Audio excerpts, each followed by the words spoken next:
Você já quis matar um escocês e se safar legalmente? Para saber como, assista a este vídeo. Bem-vindo à loucura medieval.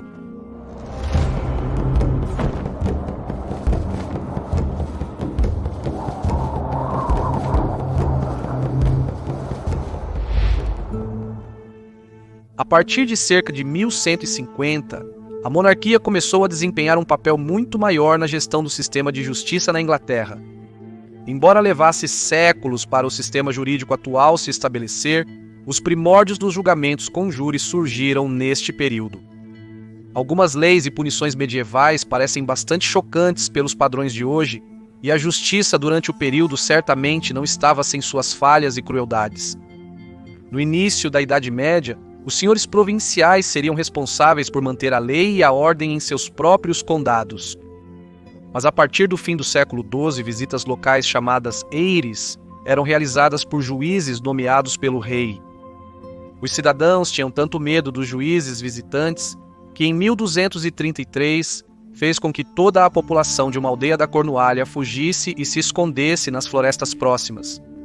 No final do século XIII, os eires foram substituídos pelos assizes, realizados periodicamente na Inglaterra e no país de Gales. Geralmente eram realizados 2 vezes por ano na Quaresma, em março ou abril, e na Trindade, em julho ou agosto, embora também pudessem ser convocados no inverno se houvesse casos suficientes a serem tratados. Os assizes geralmente cobriam os crimes mais graves, como falsificação, assalto à mão armada, assassinato, vagabundagem, estupro, infanticídio, cunhagem e bruxaria. Eles foram usados até o começo dos anos 1970, quando foram substituídos pelos permanentes tribunais da coroa. Em 1215, o Papa Inocente III proibiu o julgamento por provação. Esta forma cruel e perigosa de julgamento envolvia um suspeito realizando uma tarefa dolorosa para provar sua inocência. A maioria dos julgamentos envolvia água ou fogo, como andar sobre brasas quentes ou retirar uma pedra de água fervente. Se as feridas do acusado cicatrizassem em até 3 dias, ele era considerado inocente e liberado. Senão, eles seriam punidos. Em 1220, os suspeitos tinham direito a julgamento por júri, mas isso era problemático, pois acreditava-se ser errado forçar alguém a se submeter a esse tipo de julgamento. Por muitos anos, houve debate sobre como tratar alguém que recusava o julgamento, até 1275, quando os suspeitos foram ordenados a serem torturados sendo esmagados sob pedras, conhecido como punição forçada e dura, verdadeiramente presos entre a cruz e a espada. Parecia que o prisioneiro ou mudaria de ideia ou morreria. Mas agora, além dos crimes mais graves de assassinato, estupro e roubo, outras leis foram aprovadas que revelaram mais detalhes sobre o que estava causando preocupação para a sociedade medieval.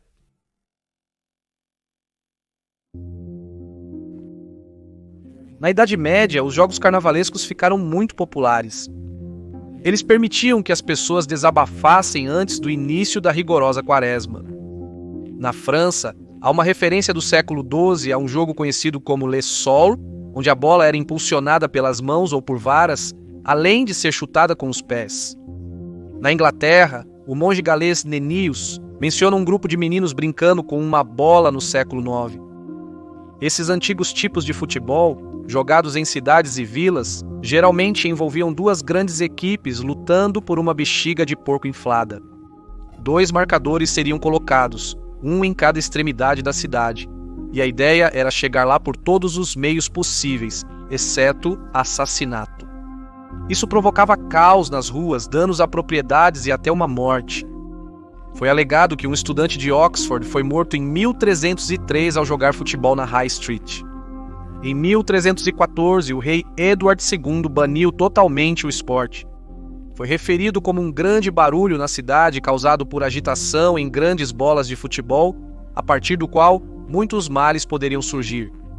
A punição por ignorar essa lei era a prisão. Em 1363, Edward III proibiu o futebol, hóquei, brigas de galo e outros jogos ociosos semelhantes.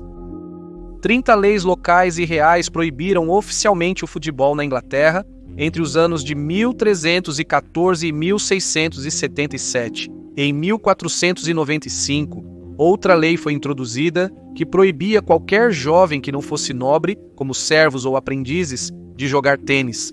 Era considerado uma distração e um incentivo ao jogo de azar. No Natal, a lei era relaxada e qualquer um podia jogar tênis desde que o jogo fosse dentro de casa, na residência de seu mestre.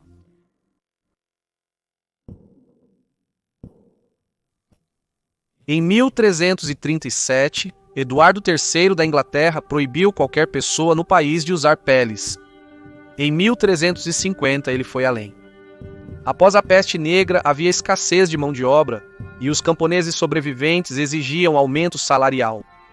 A nobreza estava mais do que um pouco irritada com essa reviravolta dos acontecimentos e então o rei Eduardo decretou que controlaria, cito, a malícia dos servos que estavam ociosos e não dispostos a servir após a peste. Ele fez isso ao introduzir a lei dos trabalhadores e artífices. A lei era sobre manter as pessoas em seu lugar e impedi-las de se vestir melhor do que seu status social. Os camponeses foram subsequentemente proibidos de usar qualquer moda usada pela nobreza e tiveram que se contentar com as roupas de camponês que usavam antes da praga chegar. Isso também facilitava o reconhecimento dos plebeus em reuniões, já que as revoltas preocupavam a coroa. Eduardo foi ainda mais longe, ainda em 1367, ao introduzir o Estatuto da Dieta e do Vestuário, especificando o que era e o que não era permitido, e até quanto poderia ser gasto. Um artesão e sua família não podiam usar sedas, peles ou veludos, e todo o seu traje não deveria custar mais do que 40 shillings. Apenas a realeza tinha permissão para usar seda roxa ou pano de ouro, e apenas aqueles acima do posto de cavaleiro podiam se vestir de zibelina, seda, cetim, veludo, damasco ou lã importada. E nenhuma serva feminina tinha permissão para usar um cinto com acabamento em prata. A moda masculina estava se tornando cada vez mais chocante e considerada imoral, devido às camisas dos homens serem usadas muito curtas. Então, para manter a modéstia, a lei foi aplicada às túnicas. Instruía que, cito, nenhuma pessoa abaixo do posto de senhor deveria usar qualquer vestido, jaqueta ou casaco que não cobrisse os genitais e as nádegas. Ser um senhor. A multa para isso era muito maior, e os infratores eram cobrados 20 shillings, o que é pouco menos de 700 libras hoje. No meio do século XV, um tipo de sapato mais elegante e pontudo se tornou a última moda entre os homens na Europa. Eles eram chamados de piques ou cracaus porque se acreditava que tinham origem em Cracóvia, que era a capital da Polônia na época. A ponta do sapato seria preenchida com enchimento para mantê-los rígidos e manter sua forma. Algumas pontas eram tão longas que precisavam ser puxadas para trás e amarradas na perna do usuário. Em 1463, foi aprovada a lei de Eduardo VI. Ordenava que, cito, nenhum cavaleiro abaixo do posto de senhor, escudeiro ou cavalheiro, nem qualquer outra pessoa deveria usar sapatos ou botas com esporas ou pontas que excedessem o comprimento de 2 polegadas. A punição para quem quebrasse a estátua era uma multa de 3 shillings e 4 pence, o que seria pouco mais de 100 libras hoje. E não eram apenas os homens que eram escravos da moda. Em 1430, a altura dos saltos das mulheres venezianas foi limitada a 3 polegadas.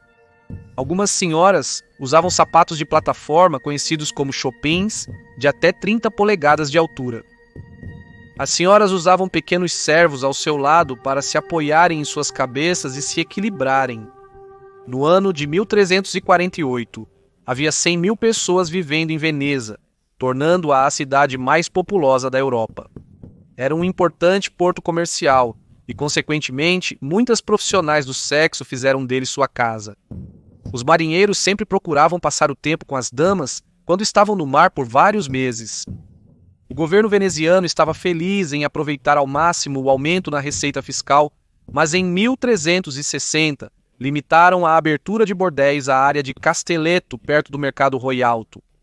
Contudo, os negócios prosperaram e na década de 1420 outras regiões foram designadas como distritos de luz vermelha. Foi então aprovada uma lei que tornava obrigatório para todas as prostitutas usarem amarelo para se distinguirem de outras senhoras de reputação menos questionável para a época.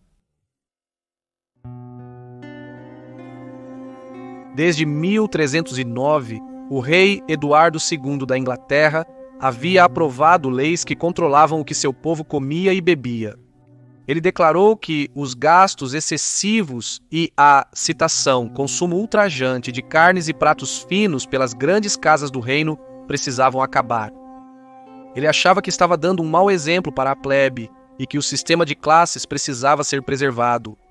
Em 1336, Eduardo III proibiu as pessoas de comerem mais de 2 pratos durante as refeições.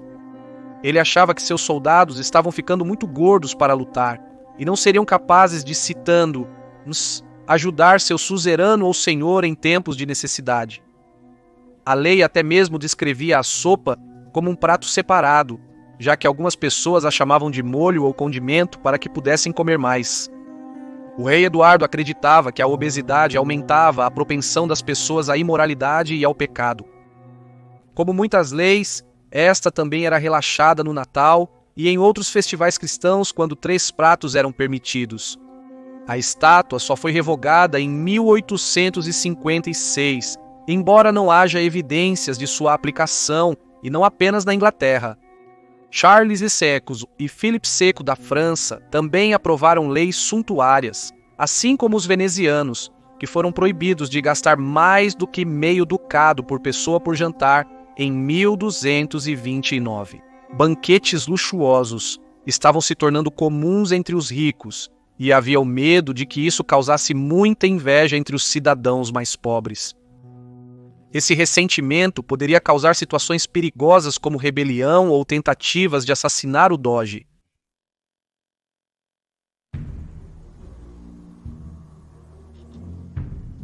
Os ricos da Idade Média tinham uma dieta extremamente variada. Eles comiam de tudo, desde castores e cisnes até ouriços, pavões e muito mais.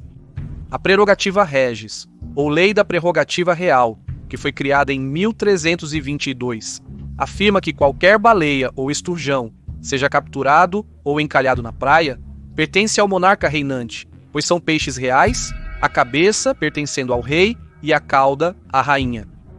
Este estatuto ainda está em vigor, e qualquer baleia ou grande esturjão capturado no mar ou em qualquer outro lugar dentro do reino deve ser oferecido à rainha. O cisne selvagem mudo é outra mercadoria ainda sob propriedade real. Considerado uma iguaria na Europa desde o século XII, possuir um cisne indicava nobreza, juntamente com outros passatempos como a falcoaria, correr com os cães ou possuir um cavalo de guerra treinado. Eles simbolizavam riqueza e criação. Em 1482, a lei determinava que apenas proprietários de terras com uma receita específica poderiam ter cisnes, os quais seriam marcados no bico com a marca do dono. Cisnes sem marca pertenciam à coroa. Cisnes eram frequentemente servidos como prato especial em banquetes, sendo cozidos e depois refeitos em sua pele e penas como peça central. Eram muito procurados para festas natalinas. O rei Henrique III serviu 40 durante suas festividades de Natal em Winchester em 1247. Somente guardiões registrados tinham permissão para interagir com os cisnes, seja vendendo-os, expulsando-os de suas terras, caçando-os ou capturando-os. Embora a atual rainha da Inglaterra, Elizabeth II, não exerça seu direito de comer cisnes, até onde sabemos, ainda é ilegal para qualquer outra pessoa na Inglaterra comê-los porque são uma ave selvagem protegida. Uma das leis europeias mais estranhas do período medieval também envolve animais. Se considerados culpados de um crime, poderiam ser julgados em tribunal. Animais maiores como cavalos, porcos e vacas, e outros animais domésticos poderiam ser julgados pelo assassinato de humanos, e se considerados culpados, seriam mutilados, exilados ou executados. Criaturas menores como ratos, camundongos, gafanhotos, gorgulhos e outras pragas consideradas culpadas de destruir colheitas eram excomungadas da igreja. Isso provavelmente servia para reduzir a culpa pelo extermínio, já que eram considerados criaturas de Deus em uma época em que a igreja e a religião eram supremas. O Conselho de Worms, na Alemanha, decretou em 864 que um enxame de abelhas deveria ser asfixiado em sua colmeia. Elas haviam picado um homem até a morte, e as pessoas temiam que seu mel estivesse demoniacamente contaminado. Em 1480, o bispo de Autun, na França, ordenou 3 dias de procissões para que as lesmas que arruinavam sua propriedade saíssem ou fossem amaldiçoadas. Em 1266, um porco foi queimado publicamente por matar uma criança. Em 1386, em Falaise, França, outro foi condenado a ser mutilado na cabeça e patas dianteiras antes de ser enforcado por ferir uma criança no rosto e braços. O porco foi vestido com roupas masculinas antes do enforcamento.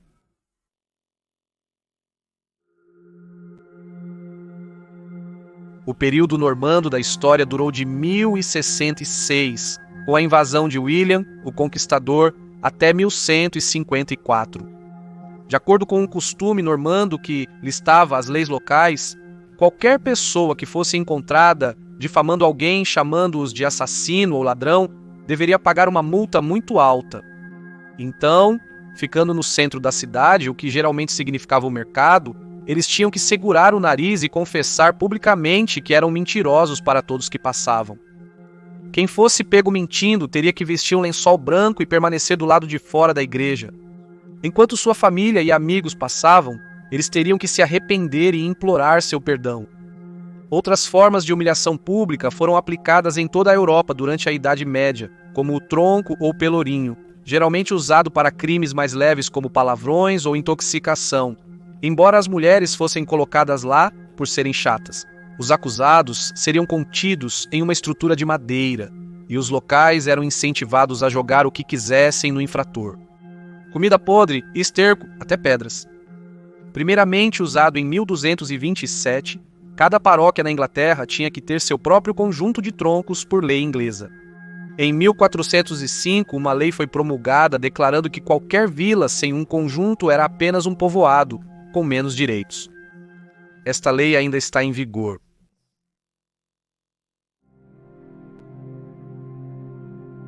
Em 1313, o rei Eduardo II da Inglaterra havia feito muitos inimigos entre seus próprios nobres e temia uma rebelião armada iminente. Então ele ordenou um estatuto que proibia o uso de armaduras ou o porte de armas no parlamento para se manter seguro. Em 1318, Thomas II, conde de Lancaster, parece ter violado essa lei, mas na época ele já era poderoso demais para ser punido. Na verdade, não há evidências de que alguém já tenha sido acusado deste delito. No meio do século XIII, a arte da cavalaria estava bem encaminhada. Galanteria, bravura e lealdade eram todas qualidades associadas a ser um cavaleiro na Idade Média. Mas ser agraciado com um título de cavaleiro também vinha com seus próprios problemas. O custo da armadura e das roupas cerimoniais era muito alto, e nem todos se sentiam atraídos pelos perigos de arriscar a vida em batalha. Em 1233, Roger de Somerset teve a audácia de recusar a participar de sua própria cerimônia de cavaleiro, quando foi oferecida a ele pelo rei Henrique III da Inglaterra. Furioso, Henrique criou uma lei que tornava ilegal recusar um título de cavaleiro e confiscou as terras de Roger de Somerset. Agora ele se junta a nomes como David Bowie, Stephen Hawking e Alice Lowry, que também recusaram um título de cavaleiro, embora sem a ameaça de terem suas casas confiscadas, eu presumo.